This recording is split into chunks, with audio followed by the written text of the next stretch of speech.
السلام عليكم ورحمة الله وبركاته. الحمد لله الحمد لله نحمده ونستعينه ونستغفره ونؤمن به ونتوكل عليه ونعوذ بالله من شرور أنفسنا ومن سيئات أعمالنا. من يهده الله فلا مضل له ومن يضلله فلا هادي له، ونشهد أن لا إله إلا الله وحده لا شريك له، ونشهد أن سيدنا وحبيبنا ونبينا ومولانا محمدا عبده ورسوله. اللهم صل على محمد وعلى آل محمد وبارك وسلم. اللهم صل على محمد وعلى آل محمد وبارك وسلم. اللهم صل على محمد وعلى آل محمد وبارك وسلم وسلم تسليما كثيرا كثيرا. أما بعد فأعوذ بالله من الشيطان الرجيم. بسم الله الرحمن الرحيم. أقم الصلاة وآتوا الزكاة وأقرضوا الله قرضا حسنا وما تقدموا لأنفسكم من خير تجدوه عند الله هو خيرا وأعظم أجرا. أما بعد فقد قال النبي صلى الله عليه وسلم: الصلاة نور والصدقة برهان الصبر ضياء. صدق الله مولانا العظيم وصدق رسوله النبي الكريم. نحن على ذلك من الشاهدين لمن الشاكرين والحمد لله رب العالمين.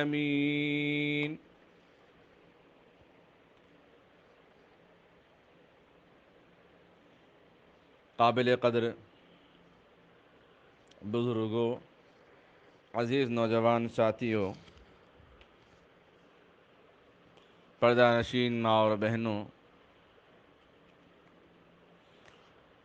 اس رمضان المبارک میں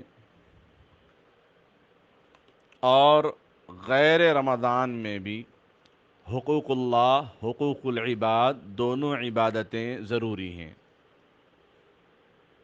جہاں اللہ کے حقوق ادا کیے جائیں وہاں اللہ کی مخلوق کے بھی حقوق ادا کیے جائیں۔ اسی لیے اللہ تبارک و تعالیٰ نے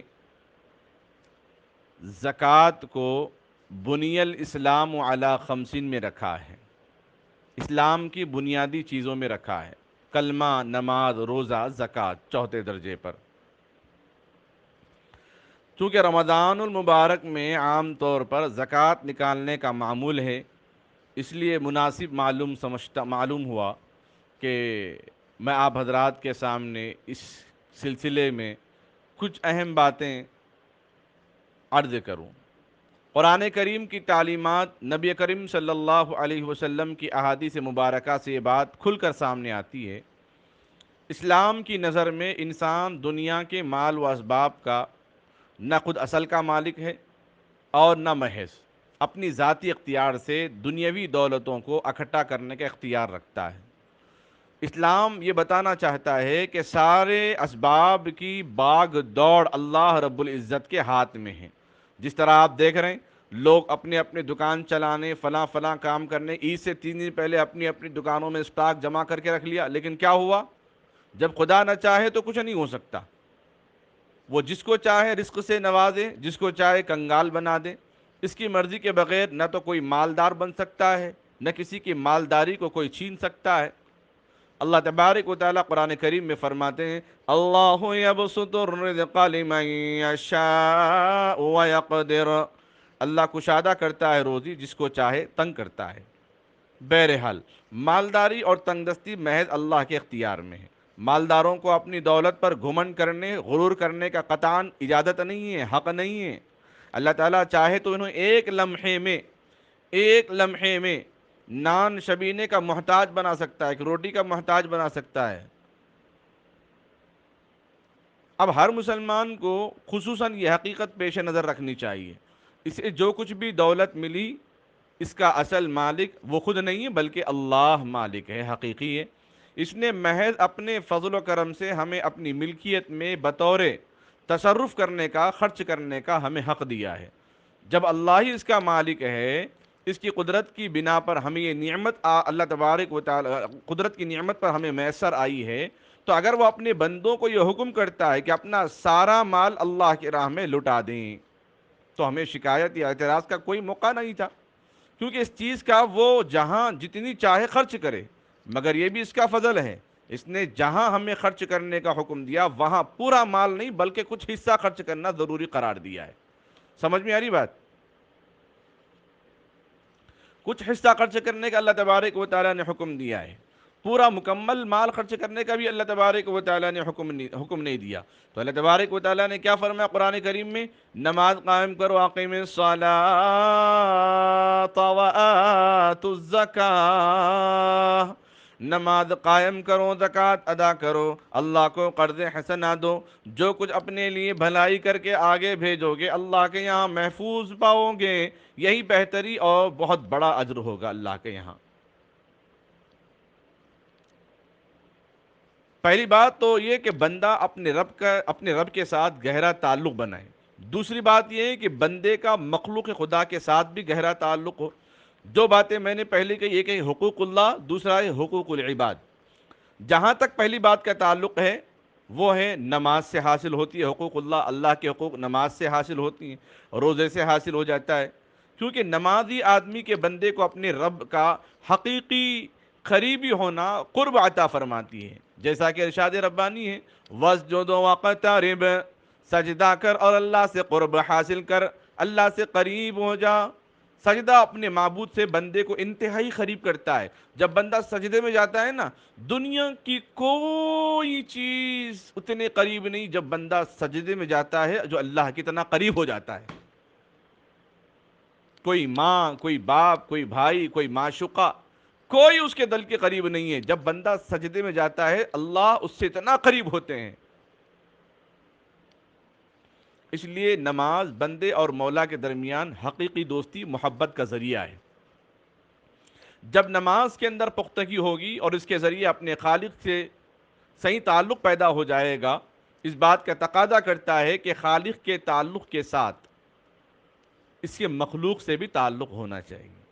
مثلا والد ہمارے ہیں، والد صاحب کے دوست ہیں، تو والد صاحب کے دوست ہونے کی وجہ سے ان کا احترام بھی والد صاحب کے احترام کے برابر ہے، اور والد صاحب کے دوست کے بچوں کا احترام بھی اپنے بھائیوں کے احترام کے برابر ہے۔ کیونکہ اللہ سے ایک تعلق ہے تو اللہ کے مخلوق سے بھی ایک تعلق ہونا چاہیے۔ جس طرح اللہ تبارک و تعالیٰ کے حقوق ادا کرنے کے لیے بندے نے اپنی تمام صلاحیتیں، نیاز مندیاں صرف کر دی ہیں، اسی طرح اس کے مخلوق کے ساتھ بھی اپنی ہمدردی اور پوری صلاحیتیں اس کے لیے صرف کر دینا چاہیے۔ یہ کام زکوٰۃ کے ذریعے اللہ کے راستے میں مال خرچ کرنے کے ذریعے سے حاصل ہو سکتا ہے۔ قرآن کریم میں اللہ تبارک و تعالیٰ نے جس طرح نماز پر بار بار تاکید دی، زور دیا ہے، اس طرح زکوٰۃ کے ادا کرنے پر، اللہ کے راستے میں خرچ کرنے پر بھی اللہ نے زور دیا ہے۔ یہی فلسفہ ہے بار بار قرآن کریم میں کہنے کا اقیم الصلاۃ وآتوا الزکاۃ، نماز قائم کرو، زکوٰۃ ادا کرتے رہو۔ اللہ کی راہ میں خرچ کرنے کا، کرانے کا، جبکہ اللہ تبارک و تعالیٰ کی ذات سے تعلق یہ ہے کہ مخلوق خدا سے بھی لگاؤ ہونا چاہیے۔ اسی لیے قرآن کریم میں کیا فرمایا؟ یؤمنون بالغیب ویقیمون الصلاۃ کے بعد ومما رزقناہم ينفقون، خرچ کرنے والوں کو پرہیزگاروں کی صف میں کھڑا کیا، کیونکہ وہ اپنے مولا کے خوشنودی حاصل کرنے کے لیے اپنے مال خرچ کرتے ہیں، قرآن کریم نے مختلف انداز میں، مختلف پہلو میں راہ خدا میں خرچ کرنے کی ترغیب دلائی ہے۔ اللہ کی راہ میں خرچ کرنا ہے، اس بات کی اللہ تبارک و تعالیٰ نے ترغیب دلائی۔ اے لوگو، اللہ تبارک و تعالیٰ کو قرض حسنہ دو، اور جو کچھ اس کے یہاں جمع کرا دے وہ بھلائی اور نیکی کا ذخیرہ ہے، اور اسی سے حاصل ہو سکتا ہے۔ قرآن کریم میں اللہ تبارک و تعالیٰ نے مسلمانوں سے قرض مانگے، اور یہ سوچنے کی بات ہے، اللہ کو قرض مانگنے کی ضرورت کیا ہے بھائی؟ جی، اللہ کو قرض مانگنے کی ضرورت کیا ہے؟ زمین اس کی، آسمان اس کا، عرش اس کا، فرش اس کا، آسمان کی دولت کا وہ مالک، زمین کے خزانوں کا وہ مالک، چاند اور سورج کا وہ مالک، لوح و قلم کا وہ مالک۔ اسے تو قرض کی ضرورت کیا ہے؟ وہ تو غنی ہے، بادشاہوں کا بادشاہ۔ قُلِ اللَّهُمَّ مَالِكَ الْمُلْكِ تُؤْتِي الْمُلْكَ مَن تَشَاءُ، وہ تو بادشاہوں کا بادشاہ ہے۔ وَتُعِزُّ مَن تَشَاءُ وَتُذِلُّ مَن تَشَاءُ، عزت ذلت اس کے ہاتھ میں ہے، اس کو کیا ضرورت ہے؟ مگر قربان جائیں اس انداز کو، اس بات کو، اس کلام کو جب نبی نے بتائی، قرآن نے بتایا، اور قربان جائیں اس بندے پر، اس بندوں پر احسان کے، وہ فرماتے ہیں مجھے قرضہ دو۔ اللہ فرماتا ہے مجھے قرضہ دو، اپنے لیے نہیں۔ پھر کس کے لیے؟ کس کے لیے؟ میرے مفلوج بندوں کے لیے، میرے یتیم بندوں کے لیے، میرے معذور بندوں کے لیے، میرے نادار بندوں کے لیے، میرے مفلس بندوں کے لیے، میرے مسکین بندوں کے لیے، میرے فقیر بندوں کے لیے، میرے محتاج بندوں کے لیے۔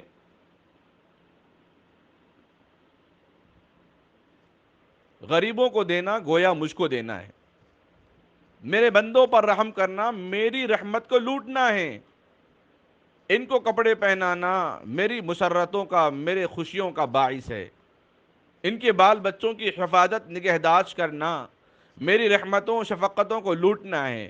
تم زمین والوں پر رحم کرو گے، عرش والا تم پر رحم کرے گا۔ خدا رحم کرتا نہیں اس بشر پر، نہ ہو درد جس کے جگر پر، کرو مہربانی تم اہل زمین پر، خدا مہرباں ہوگا عرش بری پر۔ اللہ فرماتے ہیں میرے بندے وہ ہیں جو خرچ کرتے ہیں۔ وَيُطْعِمُونَ الطَّعَامَ عَلَى حُبِّهِ مِسْكِينًا وَيَتِيمًا وَأَسِيرًا إِنَّمَا نُطْعِمُكُمْ لِوَجْهِ اللَّهِ لَا نُرِيدُ مِنكُمْ جَزَاءً وَلَا شُكُورًا۔ کھانا کھلاتے ہیں محض اللہ کی محبت کے لیے، مسکین کو اور یتیم کو اور قیدی کو کھانا ہم تمہیں صرف اور صرف رضائے خدا کے لیے کھلاتے ہیں، ہم تمہاری طرف سے کسی جزا اور شکریہ کا ہم تصور نہیں رکھتے، ہم اللہ کو راضی کرنے کے لیے کھلاتے ہیں۔ اشارہ کیا گیا اس آیت میں، جو لوگ میری خوشی کے لیے، میری رضا کے لیے، صرف میری خوشنودی کے لیے خرچ کرتے ہیں، یتیموں پر، غریبوں پر، مسکینوں پر، قیدیوں پر، اور کسی سے داد تحصیل لینے کے لیے نہیں، سیلفی لینے کے لیے نہیں، دنیا داری کو دکھانے کے لیے نہیں۔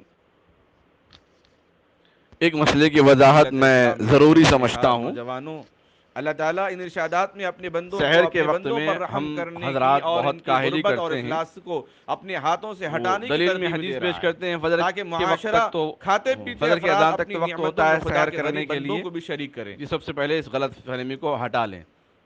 اسلام ایک احتیاط ضروری ہے، اسلام اگر آپ کے کوئی کان بھر بھی رہا ہے، اگر خدا نہ خواستہ امیر اور غریب میں ختم ہو گیا، آپ نے پیدا کرتا ہے، سحری کھانا پھر بھی جاری رکھا تو ذمہ دار آپ ہوں گے، آپ کے دل میں اپنے غریب بھائی سے محبت پیدا کرتا ہے۔ اسی لیے خدا رہا امیر کو اپنے غریب بھائی کا ہاتھ بٹانے کی ترغیب دیتا ہے۔ دنیا کے اندر اب یہ معاملہ ہے کہ اذان نماز فجر کا وقت شروع ہونے کے بعد، نماز فجر کا وقت شروع ہونے کے بعد اذان ہوتی ہے، وقت سے پہلے اذان نہیں ہوتی۔ یہی وجہ ہاں، نبی کریم صلی اللہ علیہ وسلم کے زمانے میں 2 اذانیں ہوتی تھیں، حضرت بلال پہلے اذان دیا کرتے تھے، وہ مسلم شریف کی روایت بھی ہیں۔ بہرحال آپ یہ رمضان کے مہینے میں اپنے آپ کو اختلافات سے بچائیں، تیری دولت حقیقی اور روحانی سکون ہے، اعمال میں جڑے رہیں، آدمی کے لیے، غریب کے لیے، جو بھی وظیفے کے وظائف کے تعلق سے، نفل کے تعلق سے، سنت کے تعلق سے، عبادت کے تعلق سے آپ کو سننے میں ملے، دیکھنے میں ملے، پڑھنے میں ملے تو آپ اس پر عمل کریں۔ یہ بحث و مباحثہ بعد میں دیکھ لیں گے، رمضان کے بعد یہ عمل کا وقت ہے، پہلے تو عمل کی دنیا ہے۔ خدا کے لاڈلے کون ہیں؟ یہ دار العمل ہے، خدا کے محبوب اور اس بندے میں کون بحث و ہیں؟ مباحثہ بھی نہیں کرنا ہے۔ الذین هم یہ رمضان کا مہینہ اگر الذین ایسی هم بحث و علی مباحثے میں گزاریں گے صلاتهم تو آپ کے اعمال بھی گئے، اس کے اعمال بھی دائمون گئے۔ اس لیے خدا را والذین فی بحث و مباحثے میں اموالهم حق بچائیے اپنے آپ کو، اور معلوم صبح نماز فجر کی اذان کا آپ انتظار للسائل نہ کیجیے، اس سے پہلے والمحروم، 15 منٹ پہلے جو آپ لوگ فارغ ہوئے اپنی تو کون نمازوں آپ کو یہ پر کرنے والا؟ اور شہر میں بھی جتنا مداومت کرنے والے اللہ ہیں، پیٹ اور قبول جو کر لوگ رہا ہے جن اتنا کے کھانا، مالوں یہ میں نہیں کہ ایک اگر اونٹ متعین کا حصہ جیسا پیٹ بھی اگر سوال ہم بنا کرنے لیں گے، پانی والوں پی لیں گے اور تو کیا شام تک ضرورت پیاس نہیں مندوں لگے تک گی؟ پہنچاتے ہیں۔ وہ خیال، وہ تصور ہی لانا نہیں ہے۔ اس میں اور اشارہ روزے کے اللہ نے دیا درمیان میں دولت مند بعض کے لوگ مال تھوکتے میں ہیں بار بار، غریبوں کیونکہ ہمیں اور روزے سے ہوں، تھوک جمانا ہی نہیں ہے آپ کو، محروموں کے تھوک لیے ایک جمانا ہی نہیں متعین ہے، کیوں حصہ، جماتے ہوں؟ فکس جیسے حصہ، عام دنوں میں تھے تاکہ ایسے ہی عام معاشرے کا دنوں یہ میں رہیں۔ طبقہ بھی اگر بے بالفرض جمع سہارا ہو نہ گیا رہے، چھینک سے، نزلہ یا زکام کی بے وجہ سے، سہارا تو اس کو زندگی آپ نہ تھوک دیں۔ گزارے، وہ بھی اپنی زندگی خوشی حالی سے بہرحال بسر کرے۔ یہ مسئلے اس کی لیے اللہ وضاحت تعالیٰ نے ضروری ان کو سمجھا تھا، نہایت اس تاکید لیے میں فرما نے دی۔ آپ حضرات کے سامنے رکھ دیا۔ اللہ سے دعا ہے اللہ معلوم ہم ہوا سب کو اللہ عمل کی تعالیٰ توفیق غریبوں عطا کا وکیل فرماوے۔ ہے، آمین۔ اللہ تعالیٰ السلام غریبوں علیکم کا ورحمۃ اللہ وبرکاتہ۔ وکیل ہے، رہبر ہے۔ اللہ تعالیٰ غریبوں کے لیے، امیروں کو امداد کرنے کے لیے کہتا ہے۔ جب اسلام ایک ریاست کی حیثیت سے اختیار کر لیتا ہے تو اللہ تعالیٰ کے ان ارشادات کی روشنی میں ان غریبوں کے لیے ایک مالیتی نظام اللہ تبارک و تعالیٰ نے بنا دیا، جس میں سب سے بڑی آمدنی زکوٰۃ کی شکل میں ہوتی ہے، اور اس کے ذریعے سے پھر غریبوں، ناداروں، معاشرے کے، اپنے محلے کے، رشتہ داروں کے وہ لوگ ہیں، ان کا ایک حصہ ان کو پہنچنے کی وجہ سے وہ خوشحال زندگی گزارتے ہیں۔ ان کی خوشحالی کی وجہ سے اللہ تعالیٰ ان مالداروں کے گھروں میں خوشحالی عطا فرما۔ حالانکہ مالدار ہے لیکن مالداری سے خوشحالی آنے والی نہیں ہے۔ کتنے ایسے مالدار ہیں جو ایک ایک دن شوگر کا 500 روپے کا انجیکشن لے رہے ہیں؟ کتنے ایسے مالدار ہیں جو نیند کی گولیاں کھا رہے ہیں نیند کے لیے؟ کتنے ایسے غریب ہیں جو لاری کے نیچے بیٹھ کے آرام سے سو رہے ہیں، بنڈیوں پہ سو رہے ہیں، چوراہے پہ سو رہے ہیں، فٹ پاتھ پہ سو رہے ہیں، نیند آ رہی مزے سے ان کو، تو دن میں بھی نیند، رات میں بھی نیند آ رہی، بہت بڑی نعمت ہے۔ کتنے ایسے لوگ جو شکایت کرتے ہیں مولانا گولی کھاتے ہیں تب بھی نیند نہیں آتی۔ امیر کو سکون اور خوشی اس وقت ملے گی جب غریب کو اپنے کھانے میں، اپنے مال میں شریک بنائے گا، حصے دار بنائے گا۔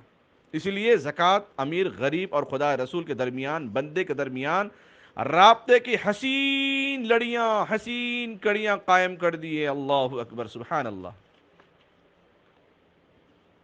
فرمایا یسألونک ماذا ينفقون قل العفو، وہ پوچھتے ہیں وہ کیا خیرات کریں؟ کہہ دو اے پیغمبر تمہاری ضرورت سے جو کچھ بچتا ہے نا اس کو خیرات کر دو۔ یہ نہیں کہا کہ تم اپنی ضرورتوں کو مٹا کر خرچ کرو۔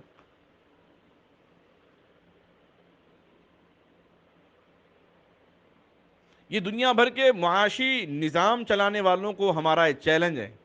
کیا آپ دکھا سکتے ہیں کسی نظام میں بھی یہ حکم ہو کہ جو کچھ تمہاری ضرورت سے زیادہ بچ رہا ہو اس کو غریبوں میں تقسیم کر دو؟ اسلام کے علاوہ کیا کسی کی چیز میں ہے؟ یہ زبانی خرچ نہیں تھا، بلکہ سرکار دو عالم صلی اللہ علیہ وسلم اپنے مقدس ہاتھوں سے خرچ کر کے مثالی طور پہ لوگوں کو بتا دیا کہ اس طرح خرچ کرنا ہے۔ ایک مرتبہ جب یہ آیت نازل اقیم الصلاۃ وآتوا الزکوٰۃ تو اللہ کے نبی صلی اللہ علیہ وسلم نے مسلمانوں کی ضروریات کے لیے چندے کی اپیل کی، چندہ مانگا۔ حضرت ابوبکر صدیق رضی اللہ تعالیٰ نے پورے گھر کا سامان لا کر پیش کر دیا۔ اس طرح عمر فاروق رضی اللہ تعالیٰ نے آدھے گھر کا سامان سرکار دو عالم صلی اللہ علیہ وسلم کی خدمت میں پیش کر دیا۔ اسی طرح صحابہ کرام کی ایثار و قربانیاں بے شمار، یہاں تک کہ ڈھیر لگے، جس سے معلوم ہوتا ہے اسلام کے نظام زکوٰۃ اور صدقات نے مسلمانوں میں جہاں مال خرچ کرنے کا جذبہ پیدا فرمایا تھا، وہیں اس حقیقت کو بھی ان کے دلوں میں راسخ کر دیا تھا۔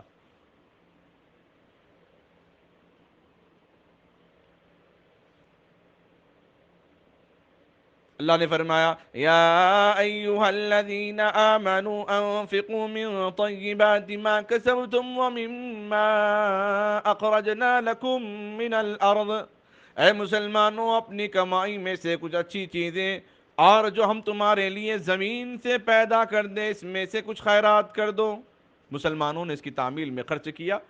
اللہ تعالیٰ کو ان کی یہ ادا اس قدر پسند آئی، خود اپنی زبان مبارک سے خرچ کرنے والوں کی تعریف فرما دی۔ وَمِمَّا رَزَقْنَاهُمْ يُنْفِقُونَ، اور ہم نے ان لوگوں کو جو روزی دی ہے اس میں سے وہ کچھ خیرات کرتے ہیں۔ اللہ اکبر۔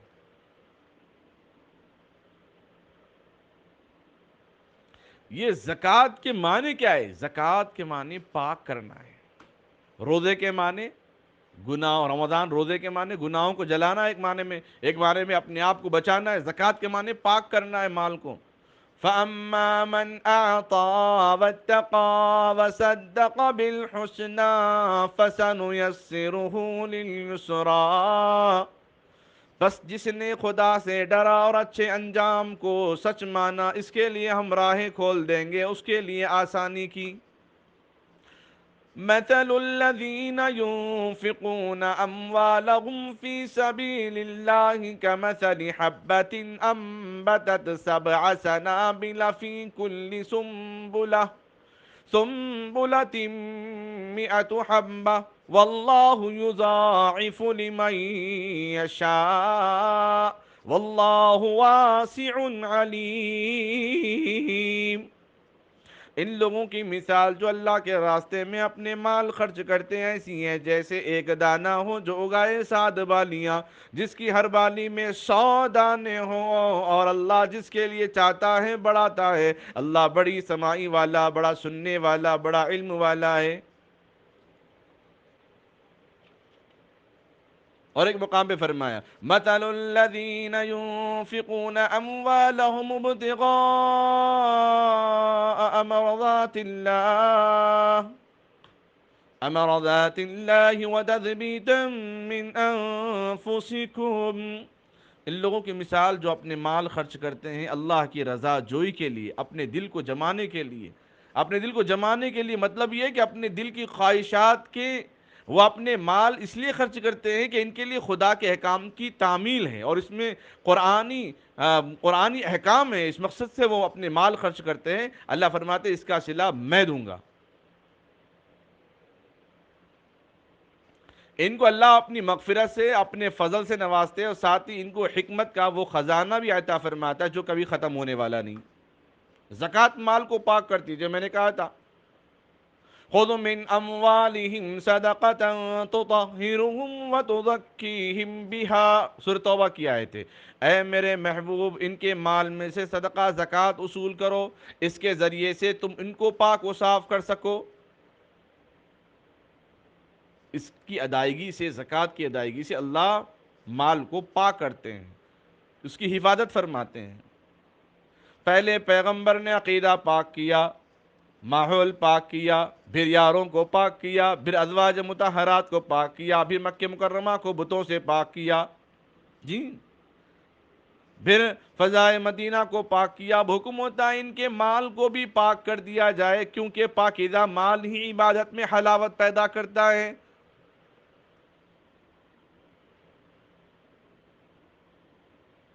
زکوٰۃ ایک فہرست پیش کرتا ہوں میں آپ کو۔ زکوٰۃ دیتے وقت اپنے حضرات اپنے لوگوں کا خیال رکھیں۔ انما الصدقات للفقراء والمساكين والعاملين عليها والمؤلفة قلوبهم وفي الرقاب والغارمين وفي سبيل الله وابن السبيل فريضة من الله والله عليم حكيم۔ زکوٰۃ کا مال تو غریبوں، مسکینوں، زکوٰۃ کے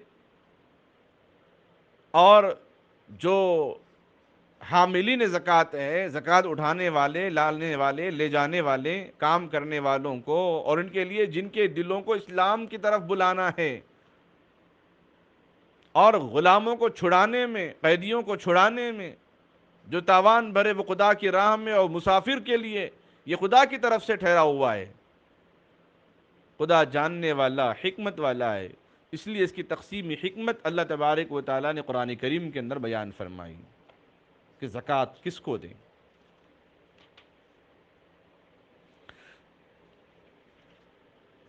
فقیر ہیں جن کے پاس نصاب کے بقدر مال نہیں ہے، نصاب کے بقدر مطلب 52.5 تولہ چاندی بھی نہیں ہے، 7.5 تولہ سونا بھی نہیں ہے، ان دونوں کی قیمت کے برابر پیسے بھی نہیں ہیں، آپ بولے کیسا معلوم ہوتا؟ دیکھو رشتہ داروں میں معلوم ہوتا، محلے والوں میں دیکھو معلوم ہوتا۔ مسکین کو دینا جو کسی بھی مال کے مالک نہ ہو،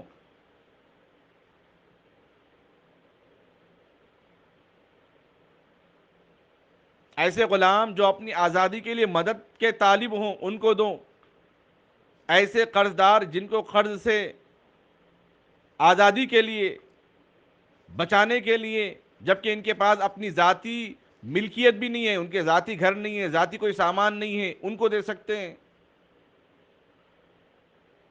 وہ مسافر جو سفر کے دوران ضرورت مند ہو جائے ان کو دو۔ اس کے علاوہ دوسروں کو زکوٰۃ نہیں دے سکتے، غیر مسلم بھائیوں کو دوسرا مال دو، اپنا مال دو، یا سود کا مال بغیر ثواب کی نیت سے دے دو۔ پھر زکوٰۃ کن لوگوں کو دینا جائز نہیں ہے؟ پھر باپ کو زکوٰۃ نہیں دے سکتے، دادا، پر دادا، نانا، پر نانا، اسی طرح دادی، دادی اور پر نانی، پر دادی، اس کو آپ زکوٰۃ نہیں دے سکتے۔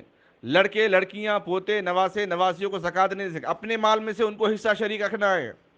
بیوی شوہر کو نہیں دے سکتا، شوہر بیوی کو زکوٰۃ نہیں دے سکتا، غلام باندی کو زکوٰۃ نہیں دے سکتا، غلام باندی کو زکوٰۃ بالکل نہیں دے سکتا، جو غلام ہے، جو باندی ہے، ان کو بھی زکوٰۃ نہیں دے سکتا۔ صاحب نصاب جو مالدار ہے ان کو زکوٰۃ نہیں دے سکتے، مالدار چھوٹا بچہ ہے اس کو بھی زکوٰۃ نہیں دے سکتے، سید گھرانے کے، اعلیٰ ہاشم گھرانے کے، ان کو زکوٰۃ نہیں دے سکتے۔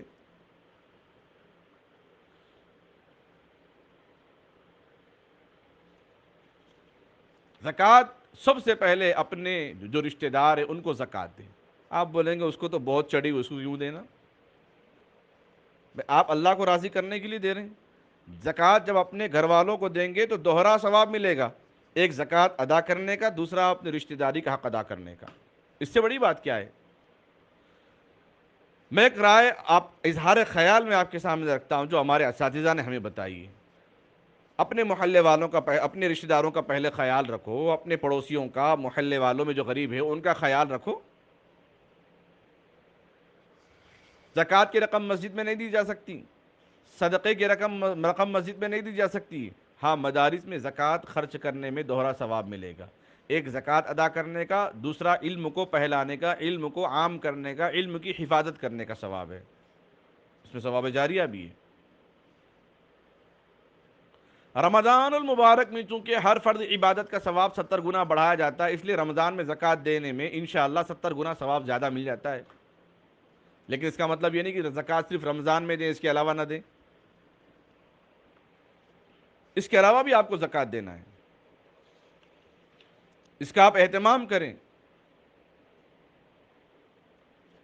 اللہ تبارک و تعالیٰ نے صاف بتا دیا ہے کہ ان لوگوں کو زکوٰۃ آپ ادا کرنی ہے۔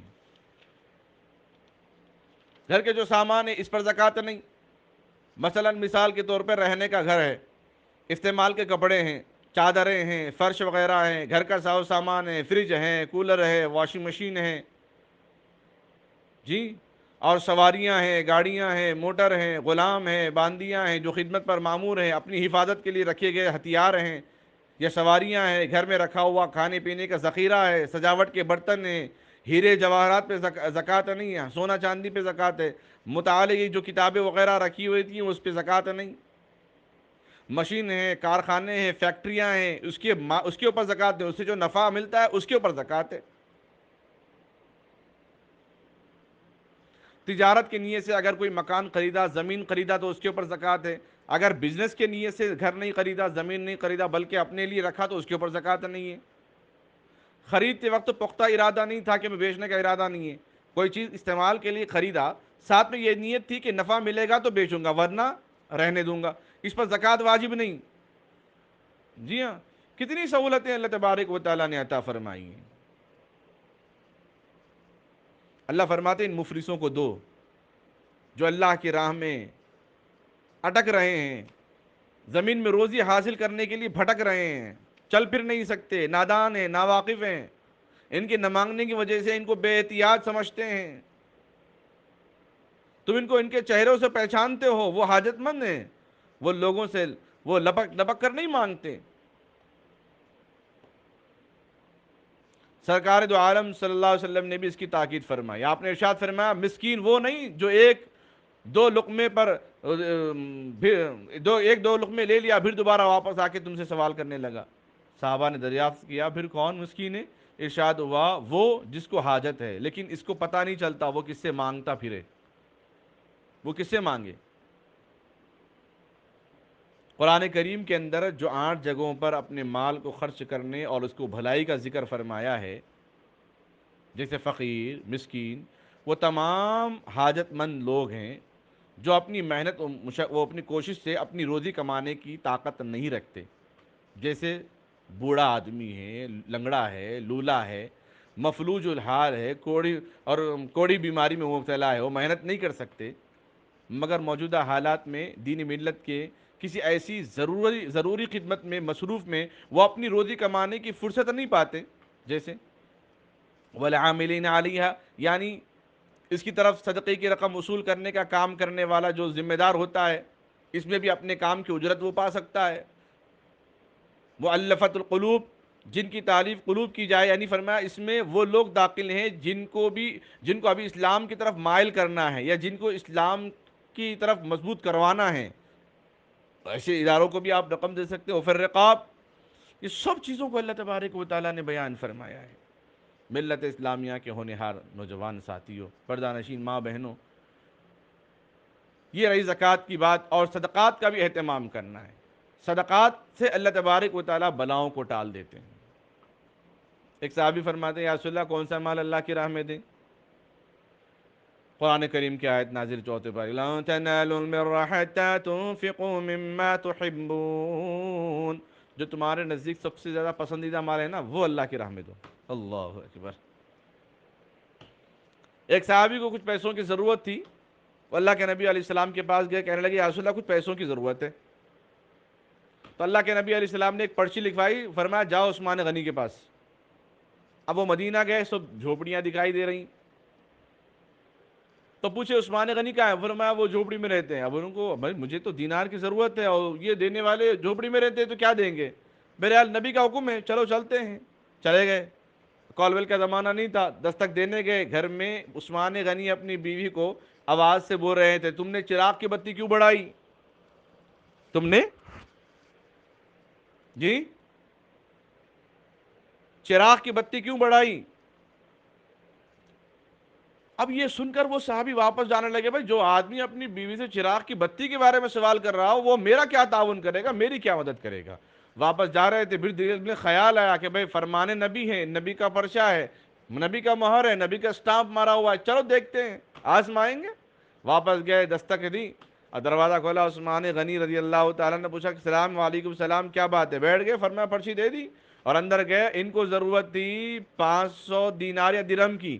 عثمان غنی 5000 لا کے سامنے رکھ دیے. اب وہ صحابی کبھی ان دینار و درہم کو دیکھتے، کبھی عثمان غنی کے چہرے کو دیکھتے، کبھی دینار و درہم کو دیکھتے، کبھی عثمان غنی کے چہرے کو دیکھتے. عثمان غنی پوچھتے کیا بات ہے؟ فرمایا میں تو 500 پوچھا، آپ تو 5000 لا کے رکھ دیے. فرمایا ہاں. نہیں مجھے تعجب ہو رہا. بولے کس بات پہ تعجب ہو رہا؟ مجھے یقین نہیں تھا کہ آپ سے مجھے مدد ملے گی، تعاون ملے گا، نصرت ہوگی. کیوں؟ فرمایا اس لیے کہ چند تھوڑی دیر پہلے میں آیا آپ کے گھر کے پاس تو آپ اپنی بیوی کو ڈانٹ رہے تھے چراغ کی بتی کیوں بڑھائی، اصلاح کر رہے تھے اس کی. لیکن یہاں دیکھے تو دریا دلی، وہاں دیکھے تو گھر کے اندر خنات پسندی، احتیاط خرچ. عثمان غنی رضی اللہ تعالیٰ فرماتے ہیں او بھائی جو میں تجھے دے رہا ہوں نا وَاقْرِضُ اللَّهَ قَرْضًا حَسَنًا، وہ تجھے نہیں دے رہا ہوں بلکہ میں اللہ کو دے رہا ہوں. اللہ اکبر. کیا فرما رہے عثمان غنی؟ جو میں تجھے دے رہا ہوں وہ تجھے نہیں دے رہا ہوں، میں تو اللہ کو دے رہا ہوں. وَاقْرِضُ اللَّهَ قَرْضًا حَسَنًا، اور قرض حسنہ میں لوں گا اللہ سے جنت میں. لیکن جو میری بیوی چراغ کی بتی جو میں اس کو اصلاح کر رہا تھا وہ بتی بڑھا رہی تھی، وہ میرا پرسنل معاملہ، ذاتی معاملہ ہے. اللہ اگر مجھ سے پوچھیں گے عثمان تو نے چراغ کی بتی کیوں بڑھائی، تو میں کیا جواب دوں؟ میرے پاس کوئی جواب نہیں ہے. اس لیے میں قناعت اختیار کر رہا تھا. یہاں اللہ کا حکم تھا اس لیے میں دے رہا ہوں. یہاں تک کہ شوہر اپنی بیوی پر خرچ کرتا ہے وہ بھی صدقہ ہے، باپ اپنے بچوں پہ خرچ کرتا ہے وہ بھی صدقہ ہے. تو ایک صحابی جب چوتھے پارے کی آیت نازل ہوئی سن کے اپنا باغ پر طلحہ رضی اللہ تعالیٰ نے پورا کا پورا وقف کر دیا اللہ اس کے رسول کے لیے. بہت بڑا باغ تھا, مشہور باغ تھا.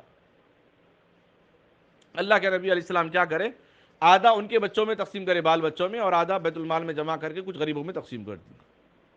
جب وہ صحابی کو معلوم ہوا تو کہنے لگے یا رسول اللہ میں تو اللہ اور اس کے رسول کے لیے قربان کر دیا تھا, آپ نے اس میں سے میرے بچوں کے لیے حصہ نکالا.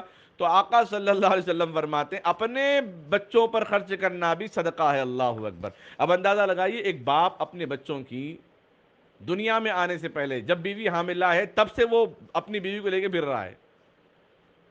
بچہ پیدا ہوا, اس کے لیے دودھ, اس کے لیے بوٹل, اس کے لیے فلاں, اس کے لیے فلاں, اس کے لیے فلاں چیزیں انتظام کر رہا. اس کو یہ محسوس ہی نہیں ہو رہا ہے کہ میں صدقہ کر رہا ہوں, بلکہ اللہ تبارک و تعالیٰ اس کو نیکیاں دے رہے ہیں. یہ اس کو کہتے ہیں نفل صدقہ.